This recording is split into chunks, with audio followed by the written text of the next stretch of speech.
Mutiara Hikmah Official, menyingkap hikmah di balik sunnah.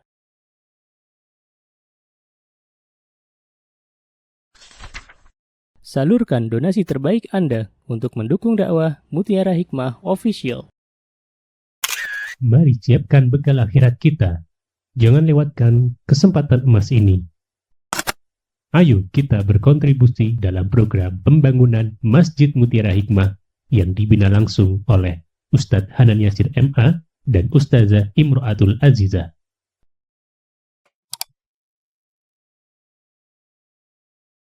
Kemudian tombol reset paling ampuh pada laki-laki. Masya Allah.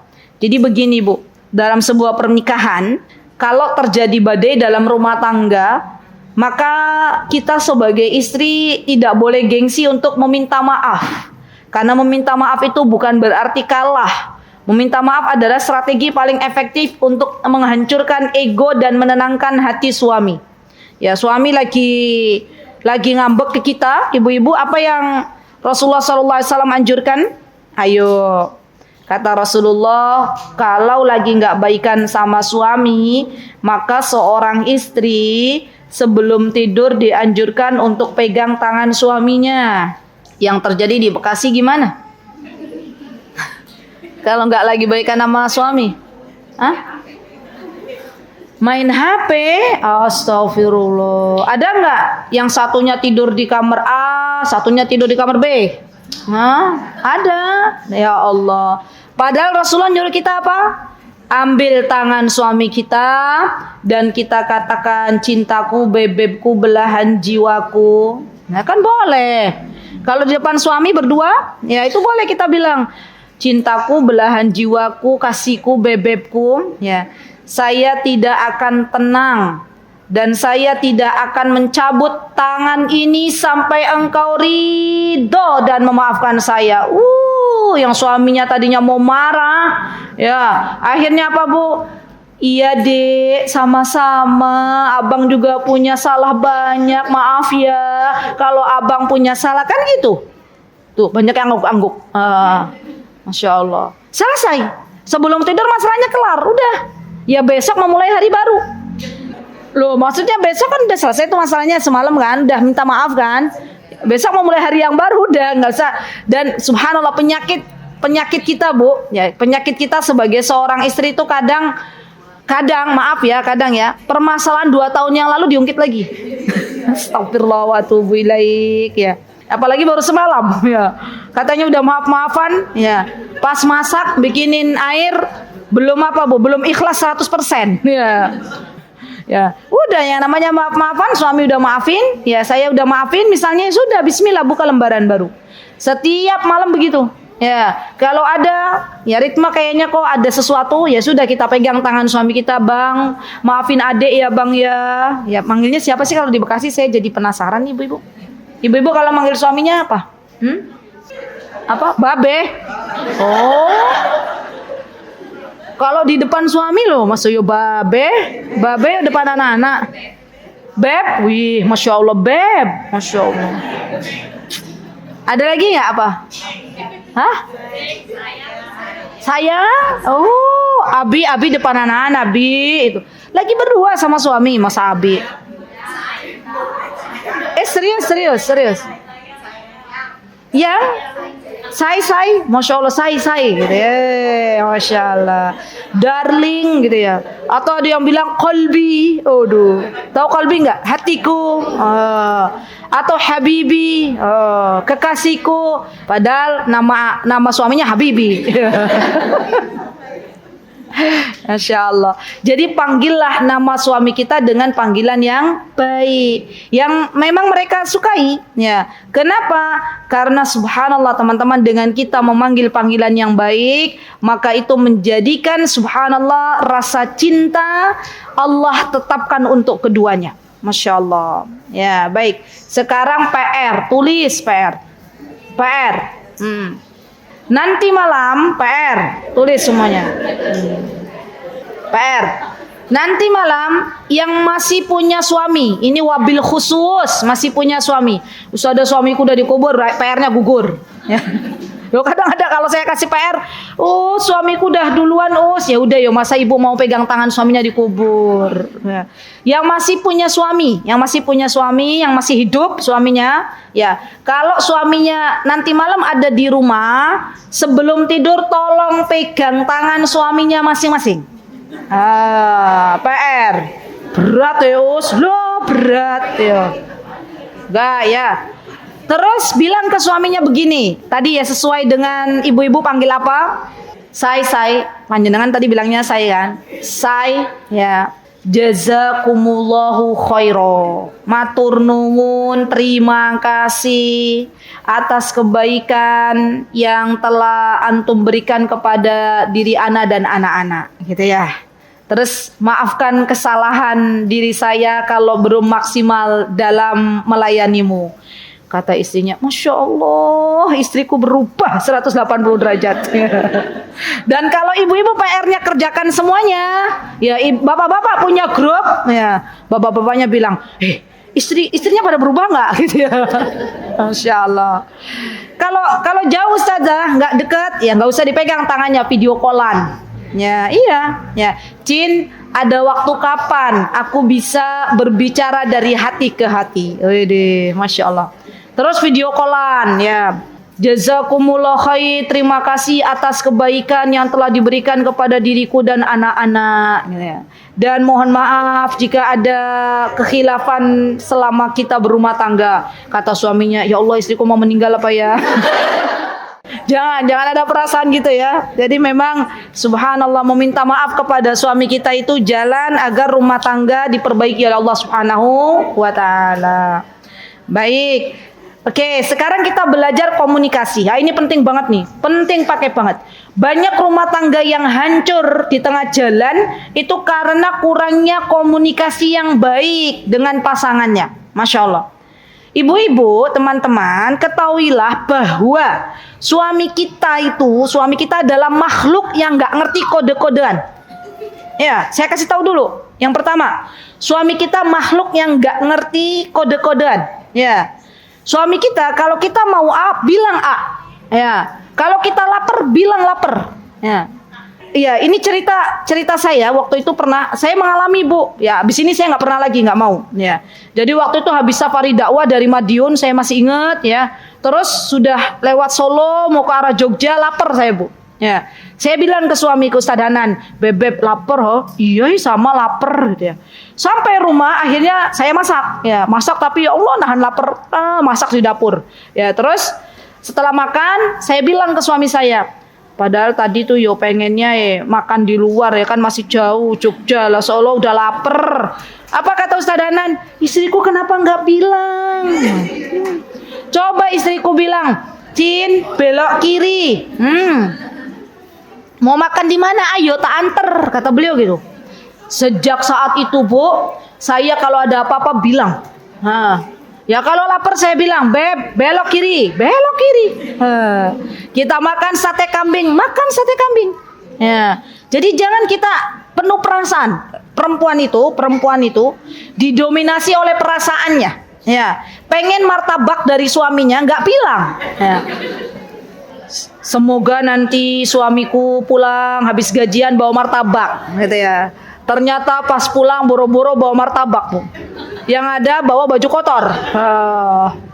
Istrinya udah, aduh martabakku gitu ya. Coba kalau bilang, Cin nanti pulang bawa martabak ya, pasti dibawain. Kalau ada uang. Kalau nggak ada uang ya bilang, sabar ya Bun, hari ini saya bawain tepungnya dulu. Besok gulanya gitu ya. Endingnya dirimu yang masak ya. Kan enggak apa-apa, yang penting kita sudah bilang. Karena memang laki-laki itu bukan makhluk kode-kodean. Kalau ibu-ibu dari tipe romantis bilang, Cin tolong dibawakan bunga ya, aku pengen deh kamu bawa bunga. Bilang Bu, ya nanti suami datang bawa potnya sekalian. Iya, jadi kadang subhanallah. Ada orang saya pernah bertemu dengan suami istri yang mau bercerai Bu. Mau bercerai gara-gara apa? Gara-gara istrinya tipe romantis, suaminya tipe cuek. Istrinya bilang, selama saya menikah dengan suamiku nggak pernah sekuntum bunga dibawa ke rumah. Gitu. Subhanallah. Suaminya nggak tahu. Bagi laki-laki nih Bu ya, memasukkan helm ke kepala istri itu udah masya Allah menurut mereka. Tuh, banyak yang ketawa kan? Bagi kita seorang istri romantis itu bukan itu. Menurut kita, menurut para istri yang suka romantis itu ketika seorang laki-laki bawa sekuntum bunga. Ya subhanallah. Bilang ke suami, ya, Cin, aku maunya begini. Insya Allah suami kita paham. Baik. Kemudian, kalau kita mau berbicara dengan suami kita, teman-teman ya, ini kita harus pakai frekuensi merendah. Ingat, laki-laki dimanapun berada itu tidak suka kalau punya istri yang suaranya lebih tinggi daripada suaranya. Yuk kita evaluasi diri kita, ibu-ibu. Di rumah yang paling keras suara kita atau suara suami kita?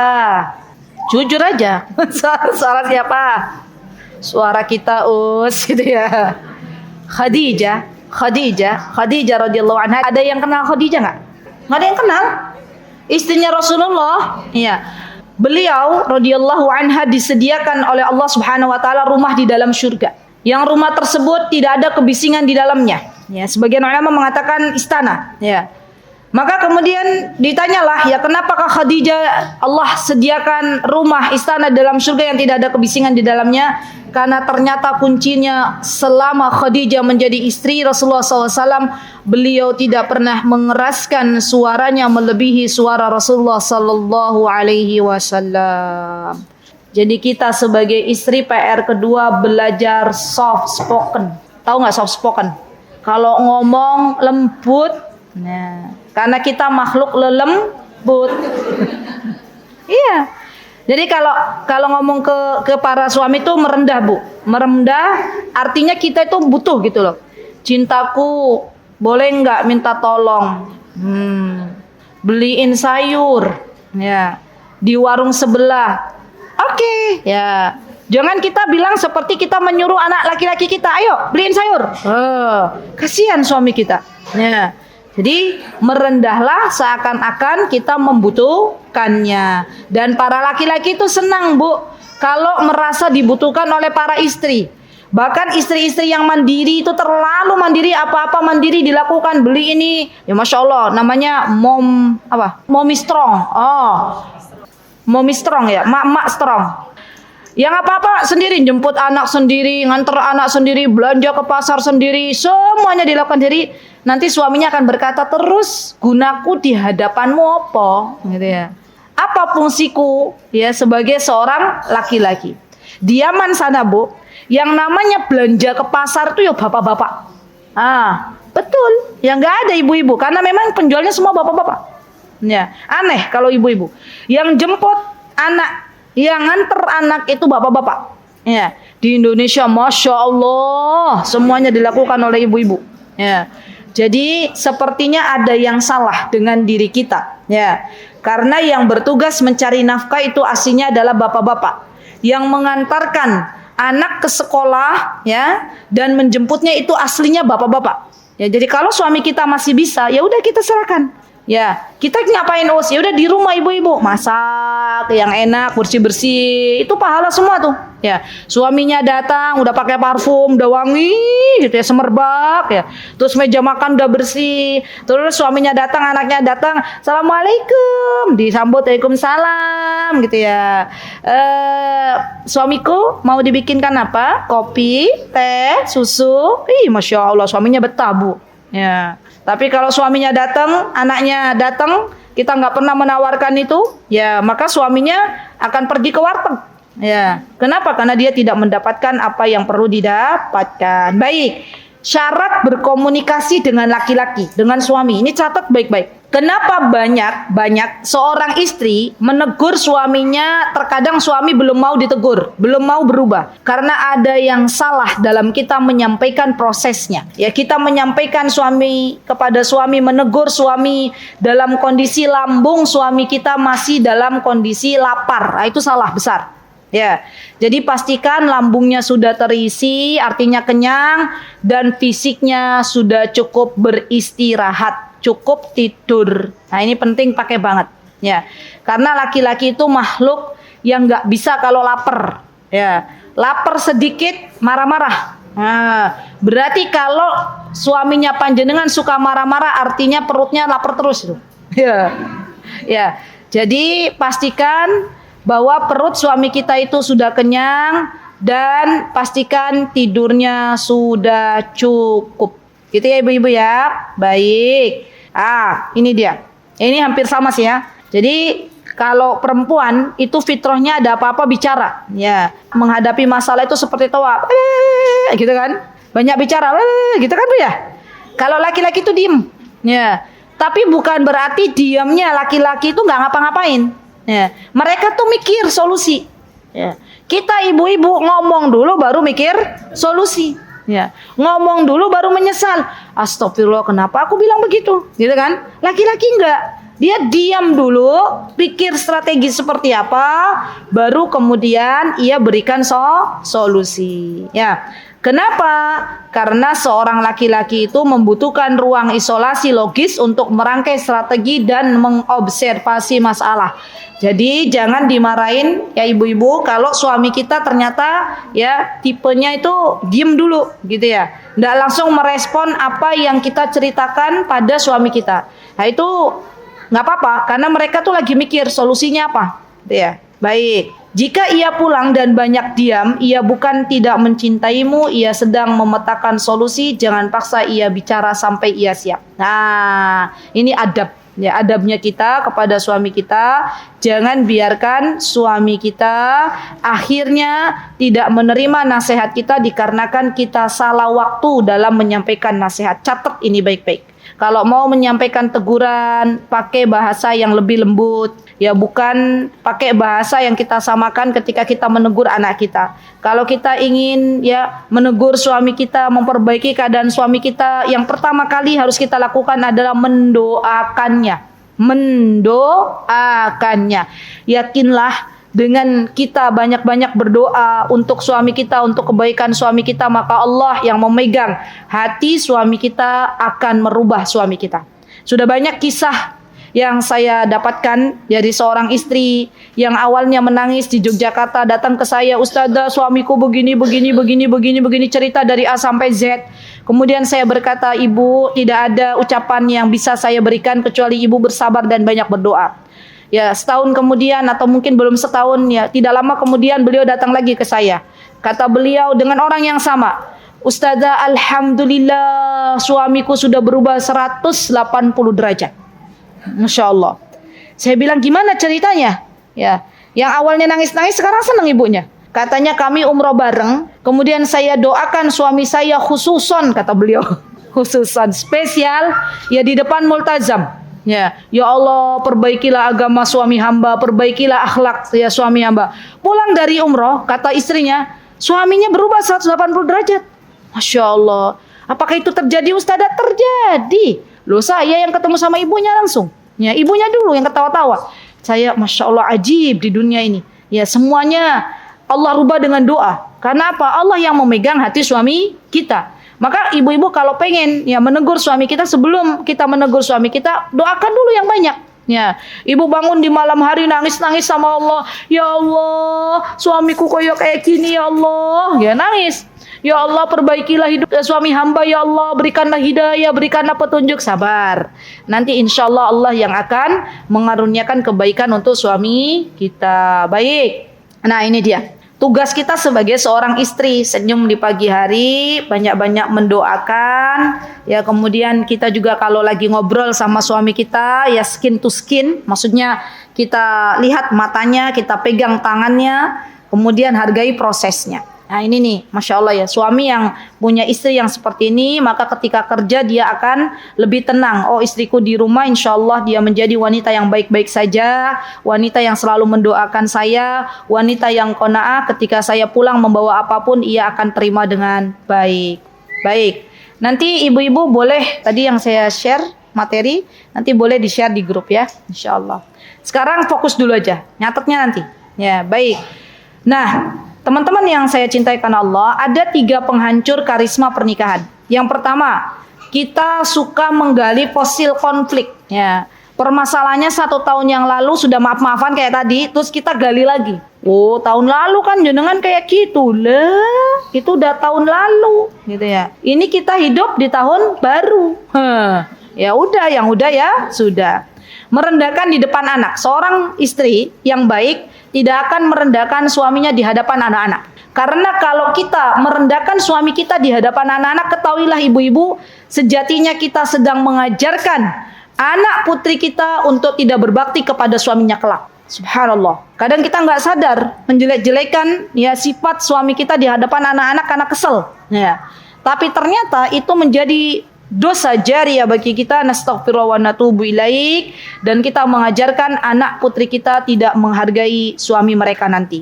Maka kalau yang sudah pernah seperti itu, marilah kita minta ampun kepada Allah Subhanahu wa taala, dan semoga kita menjadi ibu yang baik untuk anak-anak kita. Yang ketiga, gampang mengucap cerai. PR yang paling banyak ya pada zaman sekarang, perceraian banyak terjadi karena adanya gugat cerai dari pihak perempuan.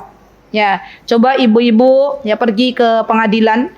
Di sana akan ada fakta yang mengejutkan. Ternyata di zaman sekarang yang namanya gugat cerai itu lebih banyak daripada perceraiannya itu sendiri. Ingat ya Bu ya, siapapun wanita yang meminta gugat cerai tanpa alasan syar'i, maka ia tidak akan mencium bau aroma surga. Ya, jadi hati-hati.